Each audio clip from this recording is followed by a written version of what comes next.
Good day, I am William Theo and this is PTV News Now.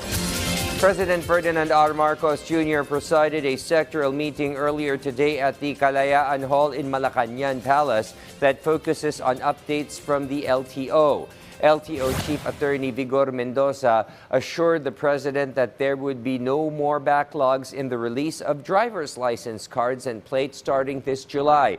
The LTO embarks on a comprehensive plan focusing on clearing the remaining backlog and prioritizing current demand post-June 30, 2024.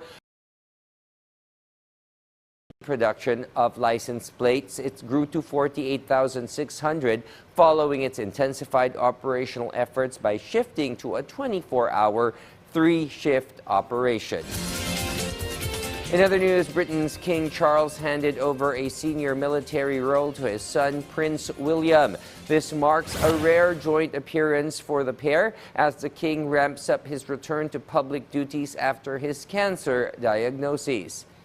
King Charles presented William with the title of Colonel-in-Chief of the Army Air Corps, a position the 75-year-old monarch held for 32 years in front of an Apache helicopter and watched by service personnel at the Army Flying Museum in southern England. The visit was Charles's latest engagement since he returned to work at the end of April, almost 3 months after Buckingham Palace announced he was being treated for an unspecified type of cancer.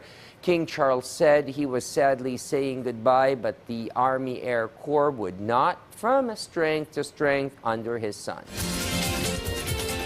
Analysts say Russia is adopting a so-called hybrid approach to growing its strategic influence in the Arctic through research, increased maritime activities, and tourism.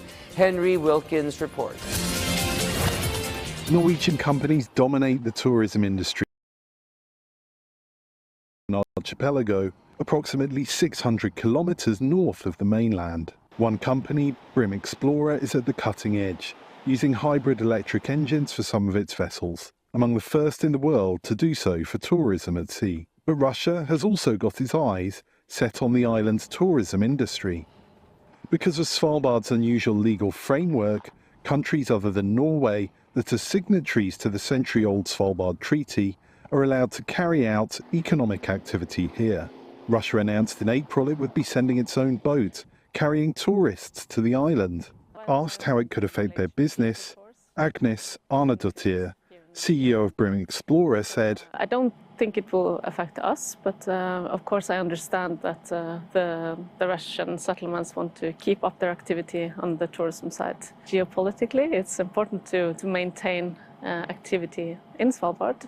Norway's presence in Svalbard means it could potentially deny Russia's Northern Fleet access to the Atlantic in the event of a conflict. For that reason, analysts say, Russia maintains a presence on the island, which it's entitled to, primarily in the form of Barentsburg, a town of some 400 mostly Russian and Ukrainian people.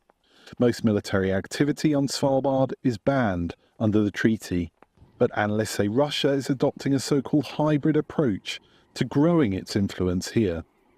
That means gradually developing legitimate activities like research, industry and tourism, and increasing its maritime presence, ultimately for strategic aims. One academic says some have noticed around Svalbard too.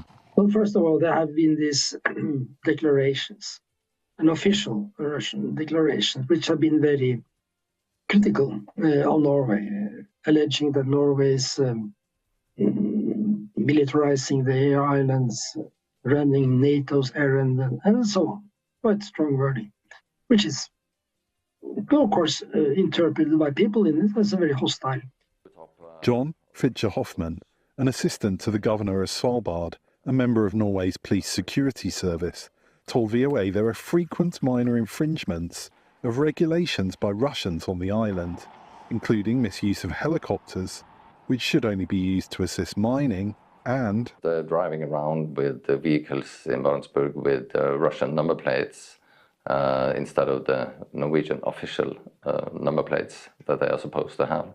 In May of 2023, inhabitants of Barentsburg organised a Russian Victory Day procession, which many locals here say had militaristic overtones. This year, Svalbard's governor said celebrations were significantly more subdued after last year's caught global media attention. Whether this is because they've figured that out themselves, or if somebody has from Moscow said that it's better to have a more modest celebration, we don't know. The Russian special consul in Barentsburg, who, according to a 2023 investigation by the Norwegian broadcaster NRK, is an operative for Russian military intelligence, declined a request for interview. With Russia working to grow its influence across the Arctic and its bases in the region now outnumbering NATO's 3-1, its proposed tourist boat to Svalbard is likely just the tip of the iceberg. Henry Wilkins, VOA News, Ulat Bayan, Norway. This is William Theo. Stay informed, get ahead, get the news right here.